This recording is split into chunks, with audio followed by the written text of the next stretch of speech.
Hey, welcome back to Rust Order Garage. You know what time it is. So, it's time to get back on the 55 Buick piece of shit special, the POS special that I haven't touched in 6 months now, doing the Hudson. You know what the best thing is about starting a project and stopping it? When you start again, it's like you bought a new car, because I don't remember half the stuff I did on this car. I have to go through it all. I had to go back and look at my videos to even remember where I left off and where I was. So, for those who haven't seen the original videos, I'll show you where we are right now anyway.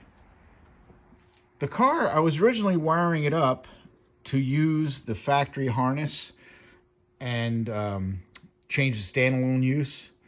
But you saw, if you saw, in one of my previous videos where I went over the 99 to 02 red and blue drive-by cable harness, I think I have that harness now ready to use. So after the great success of the Hudson, I figure I'll try another eBay harness, even though this one I had to modify quite a bit if you watch that video.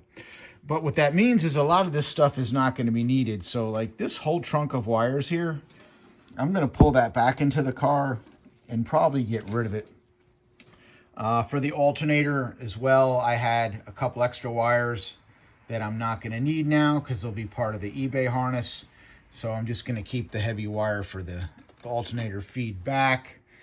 And other than that, so far, I think that's all I have to mess with is to undo some of the wiring. One thing that just amazes me looking at it is just the gigantuan size of this car. I mean, compared to the Hudson, there is just room for days in this engine compartment. I mean, I have so much room, it's insane.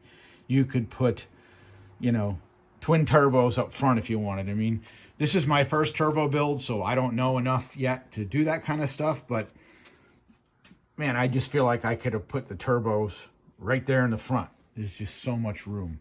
Insane. These cars are big. And yeah, it has nice floors now that I did in the other videos. The dash is all back together.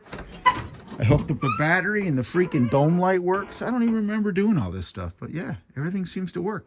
It cranks over. I have oil pressure.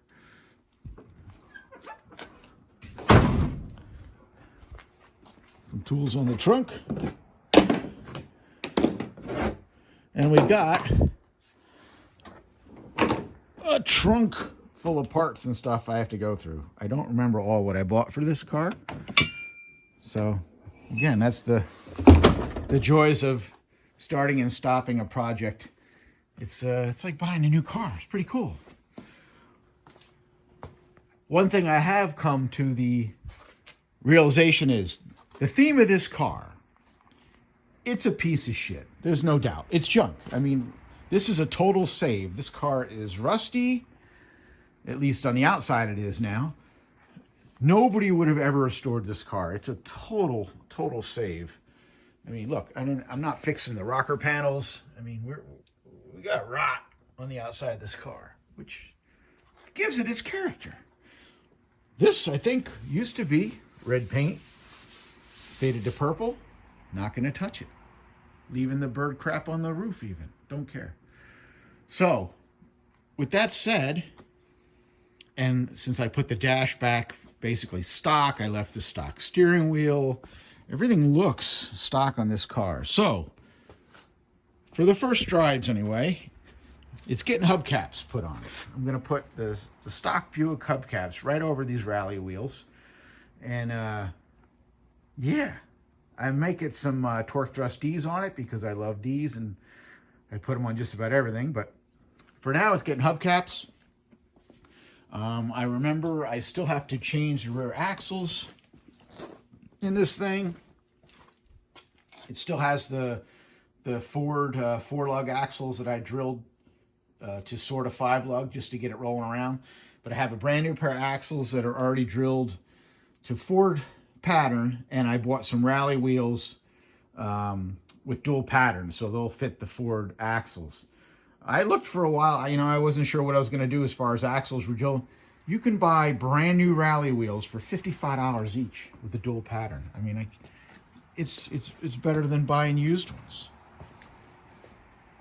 And also what I've decided to do is, since I don't know if this engine's going to throw a rod the first time I start it up, I'm going to start this as if I did not have a turbo. So I'm going to put this together with stock injectors, wire it all up, put everything all together, throw a muffler on that T4 flange, and start this thing and make sure it actually runs. Once I'm sure the engine runs okay, then we'll move on to adding the turbo, which I already have a few of them to try, and going through that point. But rather than plumb this all up with the turbo and intercooler and all that mess and have it just spit a rod out the side of the block, I figure best to just start it dead stock, make sure it runs, make sure it doesn't knock, and then we'll throw the turbo on. All right, so here is the current state of the 55 Buick. This will be a refresher for you and me. Engine is a 2002 4.8 that I took out of a Silverado. I don't know how many miles are on it. Probably over 200K. I don't remember at this point. I took it apart to check ring gap, which wasn't necessary because all but one ring was already at 27 or 28 thousandths and one was at 27. So didn't even need to do that. But now that I took it apart and put it back together, who knows if it'll stay together. It has an Amazon Stage 1 cam, and it has BTR small bore multi-layer head gaskets. I punted when it came time to reuse the head gaskets. Sorry, I chickened out. It does have reused head bolts, which seem dicey, but hey, I'm willing to try anything once. We'll see what happens here. The only issues with this engine is I still not sure if I'm needing to get longer push rods or not. It just seemed like I couldn't get, I think it was this side, the passenger side, to pump up. And I still had lash in the rocker arms. So I have oil pressure cranking it over. Not sure what's up with that. I think I'm just going to fire it if I can and see if they pump up. And if it flies apart, it flies apart. Transmission is a Turbo 400 that sat in one of my buildings for probably 20 years. Who knows if it works, but it's in there. And the cooling lines are looped just so I could start the engine. Torque converter is a $50 swap meet.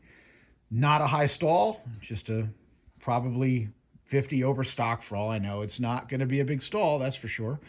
Rear axle is a Fox Body Mustang 8.8. It is the massive 273 gear, but at least it's a posi.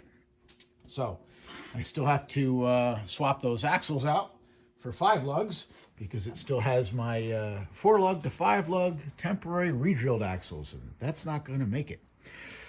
What else can I remember about this car? We rewired it, put the Jaguar suspension in it, have a drive shaft in it that I found off the shelf, didn't even have to shorten it. And that's about it. All right, it's a little later in the day. Cleared out those extra wires that were here, ran them inside the car, and the unused circuits I just kind of tied up out of the way for now. These wires here for the alternator. This one I'm not going to need. That was the field wire, the one that turns on the alternator. That's part of the eBay harness. That's the power out of the alternator, and this is something I wired in. This is a reference wire. If you watched the video on the 99 to 02 harness, you remember I noted that the alternator plug only has one wire, just the exciter wire, the field wire, and it doesn't have the reference wire. And without this, the alternator will default to like 13.2 volts. So I think I'm going to tie this in, and if it all goes as planned, I'll show you what it charges at with and without this, because with this, it should go over 14. Without it, it should be stuck at 13.2. So I'll save that wire. Got the trunk all cleaned out. It's the nicest trunk I've had in a long time. Somebody actually took their time building this car. I don't know what they were thinking, but it is what it is. And here's our trunk mount battery. That was one of the last videos done. Made that mount for the battery. It's all good. So I think we're ready to start. And what's the first thing I was going to do? I was going to put the water pump on and the front accessories and have no gaskets. So, time to hit the parts store. And hopefully, when I come back with the next videos, we'll actually be wrenching on this thing. And yeah, we'll see how it goes. All right, so that's just a quick update on the status of the car. Proof that I am going to work on it again. I did not just push it aside. I'm going to work on it. I must drive this car at least once. Hopefully doesn't come back on my trailer. But got to get at least one good burnout with this thing. And then if it all spits its guts out, hey, we could put a stock LQ9 in it or something. I don't know. We'll have to just deal with that when it happens. Oh, and then we got to go 4L80 too. We got to do all that kind of crazy stuff. I don't know. We'll see. Anyway, this was just to update the build. Hopefully you guys follow along, and we'll be back on it within days. So, thanks for watching. We'll see you soon. Later.